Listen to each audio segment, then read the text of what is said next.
This is a trick question. Okay. Uh, you said you resigned from your corporate job or MNC job because they had told you that you can, come at this point of time, but you cannot leave till work is done or whatever. You don't have like end time. But you resigned for that, and you ended up being a live sound engineer where you just said that you have to, put in exactly these. So, this is because. Is this because of the passion for sound, music, and audio? If I may say, you're able to kind of pull that off. I would definitely say it's mostly because of the passion. In live sound, actually, as you said, there's no second chance. It is all live. It was the initial few months I was like an intern. I was doing mostly the stage batching and stuff. I was going up 6 in the morning to set up the stuff to unload the trucks, and then I was staying there all days, helping Shubhanda on stage, and then I was coming back late at night at 3-4 in the morning, and again rinse and repeat every day for the whole season. So yeah, I had to put in a lot of hands-on work, and I think when you're doing live sound, that is the only way you learn. You can learn all the theory in the books. You can know everything. I mean, how to run a mixer, how to run a console, how to run this mic, how to place this mic. But the only thing that is really important in live sound is experience and hands-on experience. So unless you get to learn those, like you need to know cable management, you need to know how to patch stuff, you need to know how to deploy the speakers, where to place it, where to angle it. You need to know how to scan the radio frequencies of the wireless mics and in-ears. You need to know how to do changeovers from one band to the another. Even if you're touring with just one artist, you need to have a basic understanding of what goes behind the stage. So like live sound is like a crisis, is always a crisis situation. Something or the other might go wrong at any point of time. And at that point of time, you should be well equipped and more well aware so that if something goes wrong, even backstage, and there's no one to help, the crew that you're working is not well versed with their stuff or whatever, for whatever reasons, something goes wrong, you should be able to go backstage, run backstage, and able to fix that stuff within 4 or 5 years at least in the beginning, with 16 hours, 12 hours of work days to learn on the stuff, because you can't learn those stuff on the internet. You might learn the theory, but you have to learn it at your job. Okay. So whenever someone new comes in and approaches me to saying that I want to do live sound, this is the first thing I tell them. Are you prepared for this mentally? They see only the nice, the front of house engineer mixing. So they only get to see the good side, the cerebral side, the affluent side of the profession. But yeah, so whoever is getting in, I would say, if you have the mindset for this hard work for the initial 4 or 5 years and learning your job backstage, and whatever happens apart from mixing the band on the mixer, you can definitely make a career out of doing live sound. This is Future Sound Media with Rahi, the OG of all podcasts in the house. Available on Apple Podcasts and Spotify, all socials at the rate of Future Sound Media. All episodes are available on futuresoundmedia.com. Let's begin.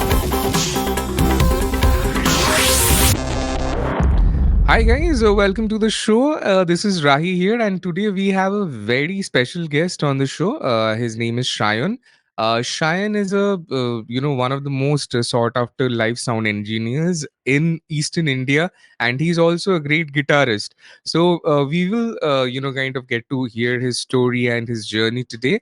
And before without further delay, let me quickly bring Sayan on the show. Hi Sayan, how are you doing? Hello Rahi, I'm doing good. Great, thank you. Great. And this, after how long we are talking, connecting after how long? It's been, I think 2008. 2008. So 2008 se abhi, this is 2023 right now. It's a long time. So we will, kind of discuss your journey. You have got a very interesting journey. I know about this, and I want to, obviously a lot of folks know, but I do want to, kind of share your story with our viewers and the audience for the podcast. So right now, Shine, what's happening? Let's kind of ask you what's happening in your music scene, in your sound engineering career, and what's happening. Let's kind of get onto that first. So yeah, I have been doing live sound since what, say, almost 14 years now, full time, as a profession.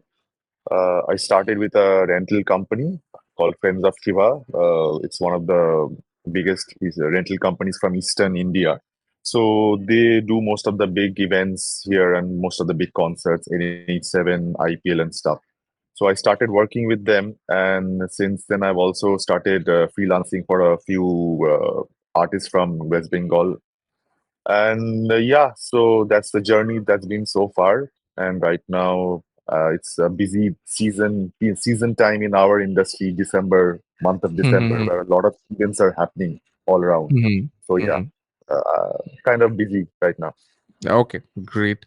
So I want to ask you, like you started, if I know, like what I know of you is that you were part of this band called Rage in 2007, and which was quite a craze, during that point of time.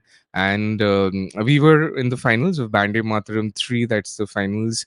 It was, if not the first punk rock band in Calcutta, I would say Bangladesh, I'm not getting into it, but in Calcutta that we knew of. So, how did Rage start, and how did your guitar journey start? Let's kind of start with that. How did your guitar journey start? My guitar journey started actually pretty, I mean, just like it starts for any other guitar player in. Mm-hmm. So I started listening to this local bands, local Bangla bands, Bangla rock bands, Mm-hmm. and then I got into Iron Maiden stuff, and then I started picking up all their songs, and distortion was the dopamine at that Mm-hmm. point in time. So then it was the early days of internet, at least in our part of the country, when Mm-hmm. internet was not as prevalent as it is right now. Mm-hmm. So it was not that much accessible, but a lot of people had Mm-hmm. it at their homes, even though it was pretty slow. So I joined Indian Guitar Tabs, and from there I met Oni, our bass player in Rage at that time, Mm-hmm. Mm-hmm. and then he asked me to form a band, and then we got together with vocalist Jijo, and then the drummers came in. We had a few drummer changes, but the Mm-hmm. three core members remained the same. Mm-hmm. And at that point of time, there was the Bangla rock circuit was pretty eventful in Calcutta. There were a lot of band competitions, Bande Mataram, KBS, Mm-hmm. Bangla rock, Mm-hmm. and so yeah, it was like it was like something to look forward when you form a band at that point in time, when you are looking Mm-hmm. forward to compose your own songs. We also had, I mean, already we went to Mm-hmm. Bande Mataram finals, Okay. but then we didn't win it, obviously. But then we composed 8 or 9 songs for our album, which at that point in time, doing an album was a big thing, Mm-hmm. not like today, where there's everything on the internet. So we went to Asha Audio, but they turned us down, saying this is not too Shruti Madhur, as we say in Bangla. Mm-hmm.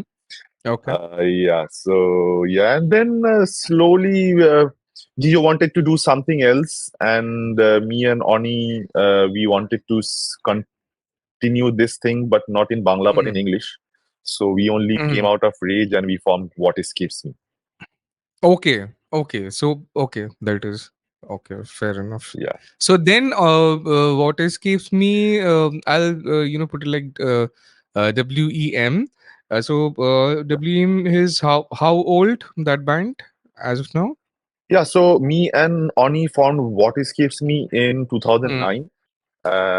We both of us started in. There was another guitar player, Shagnik, Mm-hmm. and we Mm-hmm. had the same drummer from Rage at that time. He was also Mm-hmm. part of the band, Mm-hmm. and the vocalist is the same vocalist that we have right now, Shorav. Mm-hmm. We call it. Everyone knows him by the name of Anarosh, Pineapple. Okay, So okay. uh, Fair. yeah, so including my mother, who doesn't know his original name. Okay. He knows him Mm-hmm. by the name of Anarosh. So Okay. yeah, so that's how we formed REM in 2009, and then we had a lot of Mm-hmm. lineup changes. Oni left, and yeah, and but the band remained. I mean, the name remained the same, the outfit remained the same, and but right now we are a four-piece band. Mm-hmm. Me, Orindam on guitars. Okay. There's Shombit on drums and Anarosh Shorav on vocals. Oh wow, that's great. And like I'll come to the music side of this. I'll get into more questions on this.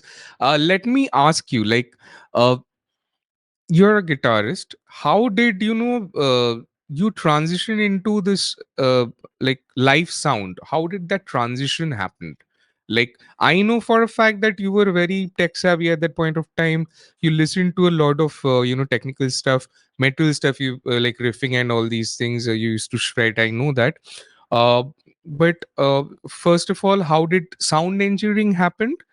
And then live sound engineering also. And you were studying at that point of time, I think, also in something technical, right, at that point of time? Yeah, I uh was into hmm, computer science. okay, Yeah, and right. getting into the audio part was actually by was not planned. Hmm. It was by an accident.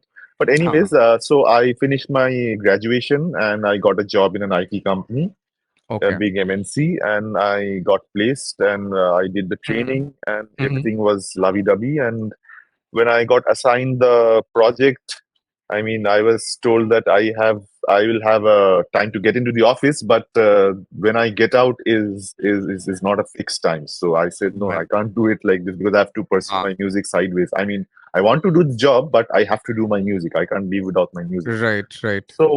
So I just one fine morning, I just went to my manager and I just gave him my resignation letter. He was like shocked. Why are you doing this? And Hmm. that at that point, I was like, in 2010. So it was like we were just post recession. So the job market, especially in IT, was not that booming. It was just Hmm. after the recession era. And anyways, I resigned from the job because I wanted Hmm. to pursue music, Hmm. not sound per se, but music. I didn't know what Okay. to do. I didn't have a clear picture of what I want to do in the long term, but I knew I wanted to pursue music. I don't want to give it Hmm. up at that point of time Hmm. just yet. So researching into audio and stuff because with What Escapes Me, we wanted to record our own EPs and singles, and I mean we did it with others. We went to other studios and other professionals at that time, but we were Hmm. never, I mean, especially me, I was never happy when I was comparing my sound with my I mean the bands I'm influenced from, like from Europe and US, like Textures and other bands, Threat Hmm. Signal at for that point of time. So whenever I was listening to my recorded stuff and I was listening to their recorded stuff, I was never really happy. I always thought something was missing. There was some bridge in between which we were not able to cross at that point in time. Especially with the limited amount access to and the limited availability of stuff in the internet at that point. There was no YouTube. I mean, there was YouTube, but it was not like it is right now. Hmm. And there were only a handful of forums where all musicians from across the world used to participate, and they used to share their ideas about sound and music and production. So I was very active in those forums. Gear Sluts was one of them. Gear Sluts, Andy Sneap Hmm. forum. Hmm. Um, so I started researching about how can I make What Escapes Me sound closer to the influences that I have been hearing since I have started listening to them. So I Hmm. wanted that same guitar sound, that same wall of sound, that same drum sound, that same snare sound, that same cohesion in the mix.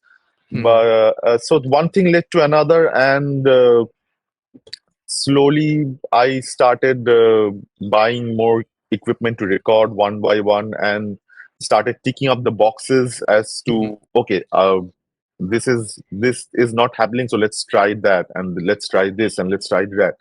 So a lot of Hmm. trial and error, and then again going back to those forums and asking question about how do you do this, why can't I do this, what am I doing wrong. And Hmm. generally people are really helpful in these forums. They're helpful in sharing ideas. So the actual A reason why I got into audio was because I wanted to do better recording and better mixes of the releases of What is Facebook. That was the sole reason. That's how I got into audio. Okay. Okay.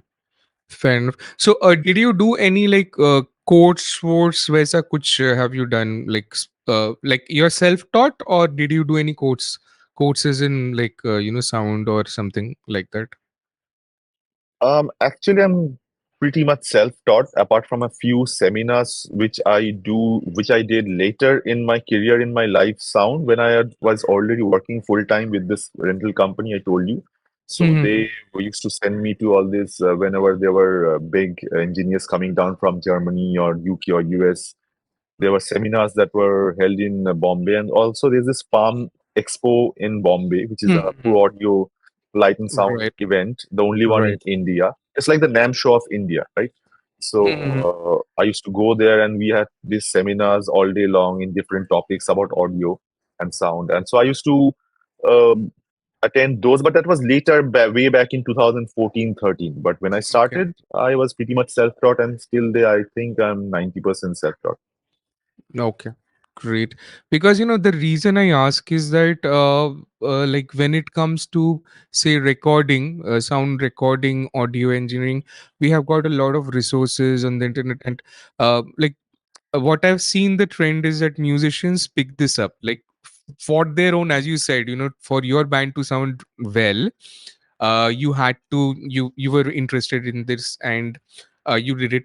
My one more question would be regarding live sound once again. Okay, that is because see, like you have to have hands-on experience on this. How different, was that transition when you are doing live sound? And if you could like share anything like कुछ interesting इस शुरुआत में अगर कुछ interesting mess ups भी हुआ है or whatever, because I'm very scared of live sound, because I'm okay, I'm very okay in a studio environment, because even when I'm recording, even this also, I'm very okay when I know I will have the, what should I say, power to edit it later.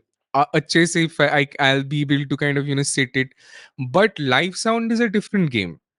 You mess up, mess up on stage, and you mess up, the artist is pissed off on you, and the audience is going to piss off. So how much stress is, how do you handle that? I'm very interested to kind of understand this, if you could enumerate a bit on this. Yeah, so I think a good analogy would be a live sound and studio sound is one is a short movie and another is theater work.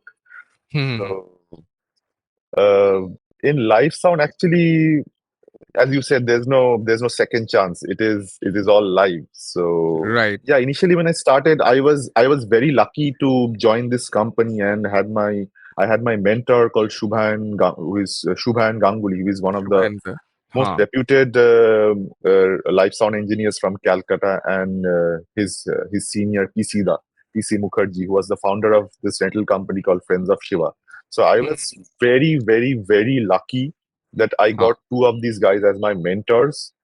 And I mean, at that point at time, it was still this idea of learning from mentors, and they passing on their years of experience and Hmm.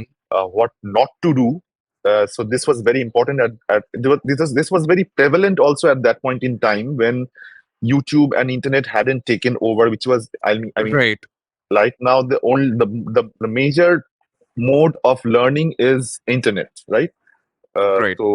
But I was very lucky at that point of time. So I approached Shubhanda to teach me live sound. So he called me over one day, and I started assisting him. And then PCda also thought maybe I was serious, so he offered me a job in the company. It was the initial few months was I was like an intern. I was doing mostly the stage patching and stuff. I was going up 6 in the morning to set up the stuff to unload the trucks, and then Hmm. I was staying there all days, helping Shubhanda on stage, and then I was coming back late at night at 3-4 in the morning, and again rinse and repeat every day for the whole season. So yeah, I had to put in a lot of hands-on work, and I think when you're doing live sound, that is the only way you learn. You can learn Mhm. all the theory in the books. You can know everything. I mean, how to run a mixer, how to run a console, how to run this mic, how to place this mic.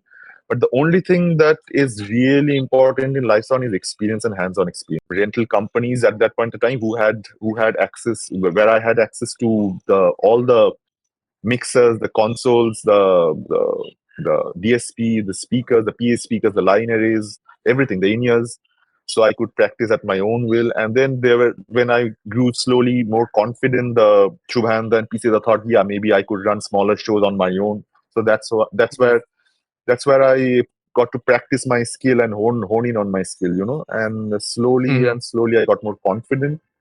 And yeah, so I think that is the most important part of my journey, because having started with a rental company, and whoever I think wants to get into live sound from studio Mhm. or directly even into live sound into audio, I think that is the only way you learn even today. Even if you go to an audio engineering school, even if it Right. specializes in live sound, teaching you live sound, you have to start with a rental company. The initial 3 4 5 years you have to, it's a very intense, physically demanding and mentally demanding work. It's a thankless job, but still you have to do it those initial 4 5 years, which lays the foundation for your career if you really want to do live sound professionally. That's great. And one more thing is that now this is a trick question. Okay. Uh, you said you resigned from your corporate job or MNC job because they had told you that you can, come at this point of time, but you cannot leave till work is done or whatever. You don't have like end time, Yeah, but you resigned for that, and you ended up being a live sound engineer where you just said that you have to put in exactly. exactly these. So Right. this is because is this because of the passion for sound, music and audio, if I may say? You're able to kind of pull that off. I would definitely say, yeah, I would definitely say it's mostly because of the passion. Like I got into the whole computer science, studying computer science, because I was very passionate about coding since I was in school. I was very good in coding even in school. See, I saw the scope of coding and creating something is very minimal. The way everything's structured and designed, all the projects. At least I don't know about Google and Amazon, but where I was working, I don't want to take names of any companies, but where the project I got assigned, even though I got assigned into the coding section, still the way everything was set up, there was minimal need of creating something from scratch. You being an Hmm. IT guy, you would know better. Hmm. So yeah, so that way I felt very restricted. Maybe if I got to code more and create a code from scratch, or create a piece of software from scratch, maybe I would not have left. I don't know, but yeah, so I couldn't do that. So there was no, I was feeling stuck, and there was no creativity I felt there was no creativity that I could explore. So but in live sound, even though I was putting in maybe initial years 16 hours maybe. Yeah, I've even done shows where we had, it was like a 36-hour straight up show, 36 hours, I'm not Oh kidding, man.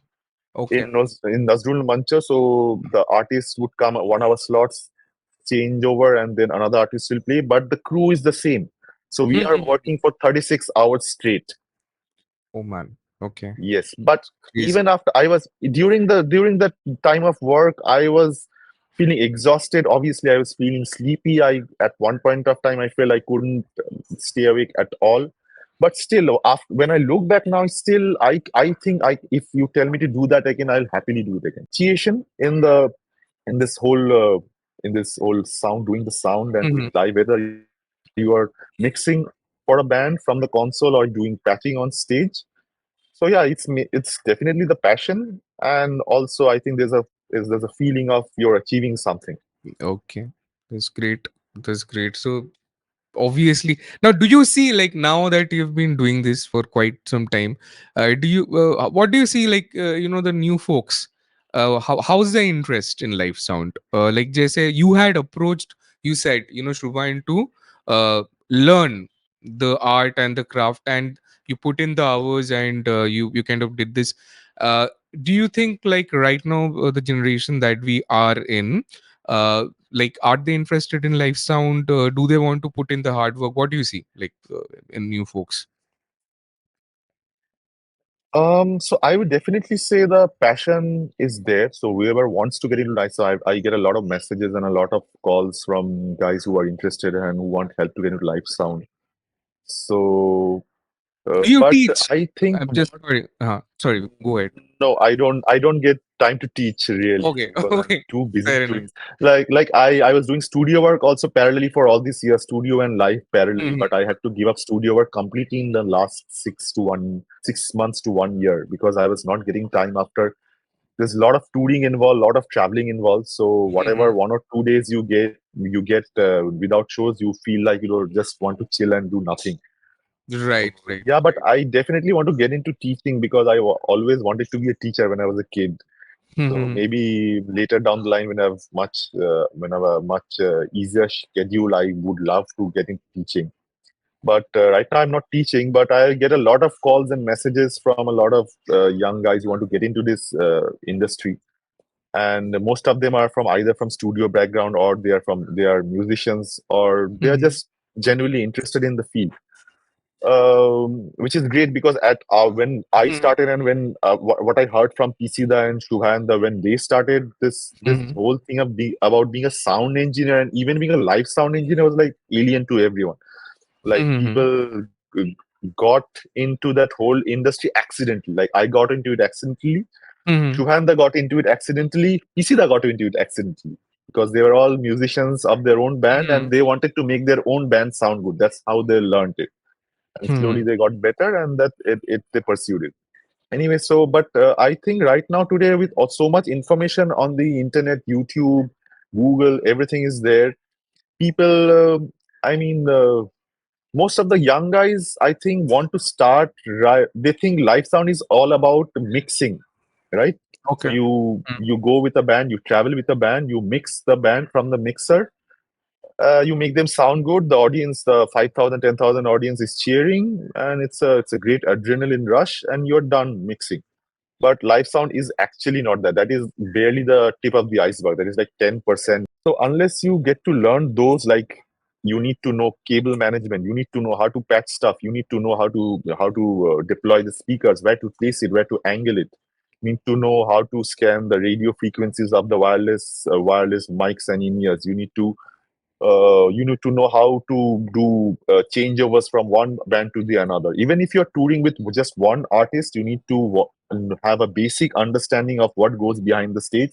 So like live sound is like a crisis, is always a crisis situation. Something or the other might go wrong at any point of time, and at that point of time you should be well equipped and more well aware that so that if something goes wrong even backstage and there's no one to help, the crew that you're working is not either not well versed with their stuff or whatever, for whatever reasons something goes wrong, you should be able to go backstage, run backstage, and able to fix that stuff. Put in 4 or 5 years at least in the beginning to with 16 hours, 12 hours of Mhm. work days to learn on the stuff, because you can't learn those stuff on the internet. Mhm. You might learn the theory, but you have to learn it at your job. Okay. So whenever someone new comes in and approaches me to saying that I want to do live sound, this is the first thing I tell them: are you prepared for this mentally? And a few of the guys, they say, no, can't I learn from the mixer? They see only the nice, the front of house engineer mixing. Mhm. So they only get to see the good side, the cerebral side, the affluent side of the profession. But yeah, so whoever is getting in, I would say, if you have the mindset for this hard work for the initial 4 or 5 years and learning your job backstage, Mhm. and whatever happens apart from mixing the band on the mixer, you can definitely make a career out of doing live sound. Okay. Okay, that's great. One important question I have is that how do you take care of your ears?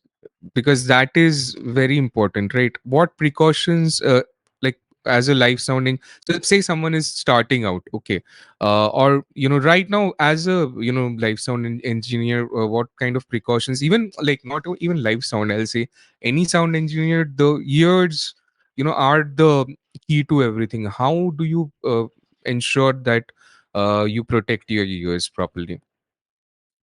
Right. So protecting your ears is a topic which is also, I think, is still not taken seriously by sound engineers, and I would say live sound engineers mostly, because Hmm. in live sound and doing a live sound uh, career in live sound for years and years, you are continuously exposed to sound levels of 100 decibels plus Hmm. uh, more than 100 decibels of audio day in day out. For like, we have our season starts in August September and it goes on till March April, so 6 months at least. Almost every day in these 6 months, you are exposed to audio at a level above 100 dB. So that's really damaging in the long term, maybe not in the short term. So you gradually start losing the high end in you start listening to high end less and less, but you don't even realize it. Hmm. So what I personally try to do is, whenever I'm mixing, I can't do anything because I can't put on earplugs, because I have to hear what the audience is hearing Hmm. as best as I can. Even though I try to not mix that loud, because I would I would try to say I don't fall into that category of live sound engineers. I'm not judging anyone here, but I would like Uh-huh. to say I don't fall Hmm. in those category of engineers for whom doing a live sound is blasting everything and it's a very loud sound in your face. I started that way, but slowly and steadily, when I went to concerts abroad, I went to watch Sting in Australia, and I've Hmm. watched a lot of big acts internationally. I've seen that is not really how we, especially in India, approach live sound. So, Okay. uh, uh, mostly, I would say not all artists abroad, but mostly I've seen them. They don't mix that loud. So for them, live shows are not supposed to be something. Oh my God, it's very Hmm. loud and very big. And so I moved away from that school of thought. So right now I try to mix at levels where it's not damaging, even if you're listening to 1.5 hour concert. So I have measured my concerts, and I've consistently seen I do mix at an average level of, so average, not a peak level, an average level of 93, 94, 95 dB SPL should not be doing that bad. I mean, even at Hmm. 95 dB, we're doing long hours, it's bad. But 1.5 hours of one artist, 95 dB, you should be fine. Okay. And whenever I'm not mixing a band, I rarely go to shows these days, because my ears are so tired after doing live sound. So whenever I'm going just to see a show, I really get to enjoy it, because my ears are fatigued. Hmm. Even if I go for some artist or for an event where I really want to see the show, I make sure I put my earplugs on. Hmm. And even when I'm not going to any show, I'm just going out in traffic. The traffic levels in our country. I try and put earplugs whenever Hmm. I'm in heavy traffic where there's a lot of honking going on. Okay. Okay. Great. So you are, kind of right now, like as I said, as I know also that you are traveling with multiple bands with their for their sound. See, one of the perks of doing live sound is you get to travel a lot, right? You get to, which I think is one of the perks. You get to travel a lot here, there, and all throughout the country. So I wanted to kind of see, understand that experience also, like where you have been, when you're touring with bands and all that, kahan pe you have been. So if you could share some, and if anything interesting happened there. Yeah, so yeah, traveling, yeah, definitely I get to travel a lot all over the world, all over the country, all over the state. But just like they say, too much of something it doesn't turn Okay. out very well. So that's what happened. So right now, Okay. whenever someone asks me for a holiday during the off season, I tell them I don't want to travel, do anything, but where I'm not traveling and sitting at the airport or inside a flight or inside a car for 4 or 5 hours. I don't want to do that. So because that feels like work, because Yeah, yeah. the Mhm. car the car feels like a second home. The car seat feels like a second, because we are traveling for 4, 5, 6 hours easily for a show when we are traveling outside Calcutta. When I'm traveling outside the country, when we are doing US tours, like in US. So yeah, so the interesting thing that you asked, yeah, so definitely when we Huh. do 1 month long US tours. So in US, how the shows happen is they only have shows during the weekends. So we have Okay. only shows during Fridays, Saturdays, and Sundays. So we don't have Okay. any shows because all the organizers, whoever is hosting you, they're busy with their office and job. Hmm. So we only have to play Fridays, Saturdays, Sundays, and what mostly happens is we have three different cities to cover in these Fridays, Saturdays, and Sundays. And the most difficult part during the US is if you have a show on Friday on the East Coast, on Saturday you have a show on the West Coast, say in New York or New Jersey on Saturday, and then again on Sunday you are back to San Francisco. So you are traveling across 3 or 4 time zones. And Okay. US is a huge country. It's not like India where you fly from Kashmir to Kanyakumari in 2.5, 3 hours. But in Hmm. US, traveling from the East Coast to West Coast mostly takes 6 to 7 hours, come considering everything. And Hmm. say Friday we finish the show at whatever 10 o'clock, 11 o'clock. You have our dinner, and we go to bed at say 1 o'clock, and then 4 o'clock we are leaving for the airport because we Hmm. have an early morning flight, and 6 or 7 o'clock we have the flight to the East Coast, and we land at say 4 o'clock. To the venue for sound check. We finish the sound check, do the show, finish the show again at 10 o'clock, have dinner, come back again at 1 o'clock. Again, we get out of our hotel at 4 o'clock in the morning, Hmm. and we Man. take the same flight back to the West Coast, and the same thing. So this Friday, Saturday, Sunday, by the time the Sunday show is happening, you are just absolutely exhausted, and you feel like you Hmm. don't want to do this anymore. Okay. You start reconsidering your life options, Hmm. and yeah, that is extremely hectic. And at that point of doing a Sunday show, by the time you get to the Sunday Ah. show, you're doing the show, you have to focus 100%. You are when the show is running, Hmm. right? You can't have Hmm. any mishaps. So that Hmm. is the most difficult part, I would say, and especially the most interesting part in this shows is in US. In India, when we have shows, like we have the crew that comes with a rental company, whoever is providing the sound for the show. We have an abundance of human resource, so we have a lot Hmm. of guys coming up to set up and rig the stuff. So you can just do your own work and just get out of the venue. But whenever you're traveling to the US, there the manpower is extremely expensive, so Hmm. hiring a crew is very expensive. So the most that comes for the same setup is 2 to 3 people. So at Hmm. that point, at that kind of a hectic schedule, you have to go and patch a lot of the stuff backstage also yourself. Hmm. So you are burnt out, you are fatigued, you are jet lagged, and you have to go back and do the patching on stage and come back and do the show. Hmm. So that takes a lot of toll on you. Even if it might feel like it's traveling and fun, but it is not Okay. really. Okay, I'll come back to where we had started from regarding your band, your current band. That is what escapes me. So what are you guys doing nowadays? What is happening with the band, and how do you juggle being in a band and also having this career of yours as a live sound engineer? So what's happening? Yeah, so we did our first album in 2016. That's when we released the album. We So apart from me, my second guitar player, Orindam, he is also in this same industry. So he's a full-time visual Okay. jockey, visual artist. So Mm-hmm. he's also traveling with a lot of big acts from the city. And everyone knows Sambit Chatterjee, he's our drummer. He's also a full-time Mm-hmm. musician. He's mostly in Mm-hmm. Bombay right now. He's touring with a lot of acts. Mm-hmm. So he's also a busy guy. And our vocalist is also working in a studio full-time. So we are mostly, all of us, not mostly, all of us are working in the same industry. And when you work in the same industry, you have clashing dates. So when one of us is free, the other one is not. So it's like there's no Saturday Sunday for us, right? So Mhm. someone might be free on a Monday and someone might be free on a Wednesday.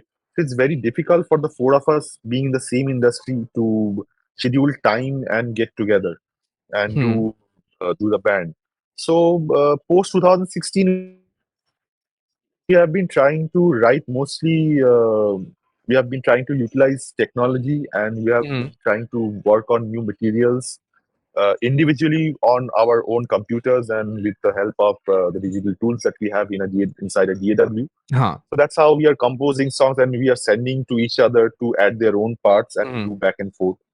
But yeah, being all of us being busy touring, it has got difficult, more and more difficult over the years to get together and find the own time and do Mhm. rehearsal together and compose songs like used to do in during the first album when we were still Mhm. younger and we were in our mid 20s. And at that time, even if I was doing 12, 16 hours a day, still I don't know where I found the energy from. Ah, I still got right. the energy to get together and compose and get into a rehearsal pad and all four of us, five of us flying Mhm. ideas into each other and composing songs.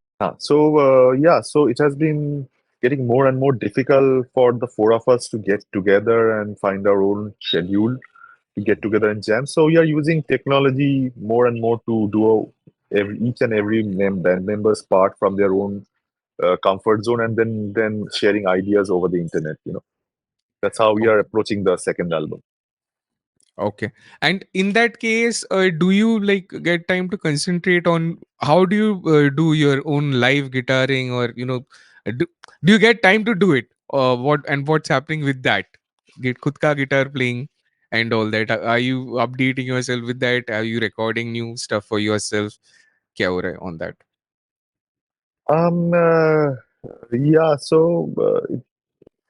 Till last year, I was doing both live and juggling between live and studio work. So that Hmm. was also taking like whatever free time I was getting from live sound. It was getting sucked into my studio work. So at one Hmm. point of time, I decided no, something has to give because the whole point of Huh. getting into this career was so that I could do my own music. So, but I Hmm. couldn't do it overnight. So I had to plan and finish my pending projects and slowly get the word out. No, I'm not taking any more studio work right now because something or the other kept coming, and you somehow couldn't turn work down.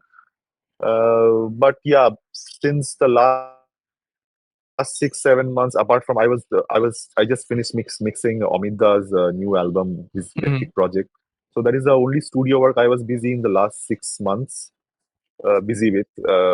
So apart from that, I've completely cut down on studio work, and I'm trying to utilize that time that I've got back, and I'm trying to put that into my own guitar playing, own practice, and making new stuff for myself as well as for what escapes me. But during this peak December and January time, I don't know that all of those planning goes Hmm. to a toss because there's so much traveling and so much back-to-back shows. So Hmm. these 2 months will be difficult, but I think yeah, if I'm not doing studio work, I should be able to focus more on my own music.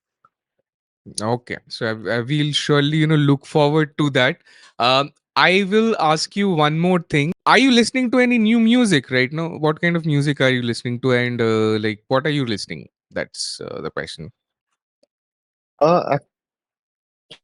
Actually, recently I've been trying to go back to all the stuff that used to inspire me and give me all the goosebumps when I was still a teenager, and which got me into playing the guitar. So I'm trying to revisit those artists and those bands, and I'm trying to listen to because I'm a person who's not really interested in listening to one single of an artist because I feel it doesn't tell a story. I mean, the artists have to do it. They don't have a choice because that's how the whole industry has progressed. They have to do it. I understand, but I am more of an album guy. Even if not a full length album, at least an EP. At least you have half of Hmm. a story. Now, a lot of those bands are also coming up with new albums. Like Hmm. trying to find my influence and motivation from there back again. Okay. Okay. So, what would be, we are almost at the end of the this. So, my question would be, what would be your advice for someone uh, who wants to have a career in as a sound engineer, and wants kind of move forward with it as of now in this time, what should they do? You already mentioned that they should be like following their like 16 hours, putting all these things. But any new musician coming up right now, also a guitarist, I'll say, uh, what are the things that should they keep in mind when getting into say the music industry or audio in general, if we kind of say right now, what would be your message to, or if you have any specific message to the folks that are listening to this uh, podcast? Yeah, so as per what I have experienced, I would say if you're getting into this music industry as a full-time musician or even a sound engineer, whether it's studio or live, the first and the first thing which you need to keep in mind if you are thinking of money, you should not get into this Okay. because it's the wrong field. It's there's too many risks, too many uncertainties all around.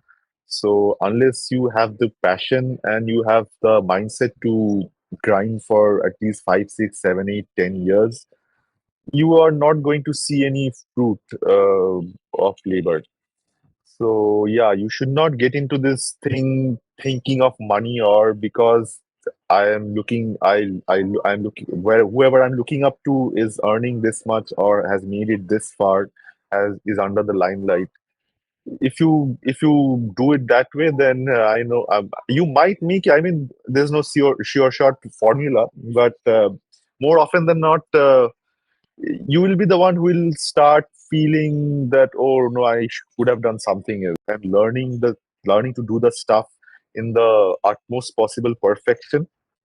I think there are other fields you should try your hands on, but if you are really committed and are really passionate, I think if you put in the hours and are ready to put in the hours and the hard work and initially start off with doing the small stuff and just taking one day at a time and learning your craft from your not just from the internet and but also from seniors and people who have a lot of experience, which I think is a very important thing.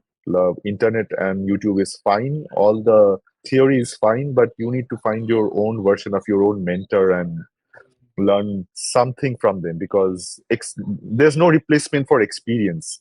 Hmm. So yeah, so if you're willing to do that, I think if you stick around, this industry still has a lot to give you, especially in live sound. There's a lot of demand for all the artists have realized the importance of carrying their own live sound engineer. So there's a lot of demand, but not as much supply in the live sound industry. So I think if you're willing to put in the initial 4 or 5 years of grinding and grueling hours and not so flashy shows and not so flashy work backstage, you should absolutely go head on. Okay, this is great. That no, so that goes the message. So you have to kind of put in those hours. You have to kind of have to be consistent and everything. So here I'll ask you something. Do you find yourself a very disciplined person? Because this takes a lot of persistence. Would you consider yourself to be a very disciplined Um, person? my friends and my peers tell me that I'm very disciplined and all, but I know the whole motivation for being disciplined, and by discipline I mean trying to get 8 hours of sleep, even if I'm in a hectic schedule, trying to find pockets of sleeping time whenever I can in the flight or wherever. Like if you ask any of my artists, Mm-hmm. you will know that who sleeps the most in the tour in the band. Everyone Uh-huh. will tell you time. Okay. I try not to compromise on my sleep and my food, and I try to, whenever I'm not traveling, I try to get my exercise. So those three things I are the only forms of discipline I try to maintain. And the only motivation for it is I want to do it. I'm in this for the long haul. Do it at this same level when I'm in 45, when I'm approaching my 50s. So that is the only reason I try to be disciplined. And yeah, initially, in my initial years, when I was putting all those 12, 16 hours, I couldn't do it. And I used to feel terrible. Mm-hmm. And my health deteriorated a lot. But there was no choice. Like I said, if you're getting into this industry and have to make it have to learn the stuff, you have to do it. But slowly and steadily, I planned my way around the stuff, and I decided to give up some things so that I could, look into my health better. So in the long run, I can be healthier. And actually, the sole reason for being healthy is so that I can do my work more diligently. Great, great. So, Shayan, I'll tell you something. I've got a lot of respect for sound engineers in general, be it live, be it studio, because when I was part of Ram's team, I used to be in the studio, and I've also put that I started the studio at like 10 a.m. in the morning. Used to go back home at maybe 3, 4, 5. You don't have any time, so I really really have a lot of respect for what you do. And I'm very glad to see the as I have not mentioned this here, but I had mentioned in the post that Shayan, for a while, he also had played with me. So that Shayan, the transition that I've seen, and this is one of the reasons I wanted you on the show, is because I really love the transition that we have seen in you. And I'm sure that this will inspire a lot of folks.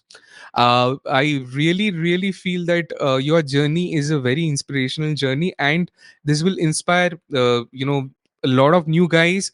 And I really really wish you thanks a lot of from our end to take your time from your busy schedule and coming on this small show and of mine. Pleasure. And it Pleasure. yeah it was wonderful talking with you, and all the best from our end for your future projects. And I'm sure if I need to, I'm very much interested in all this, but I don't kind of get that much time, so it's like I fiddle around. But I know the person to call to for live sound if there's anything.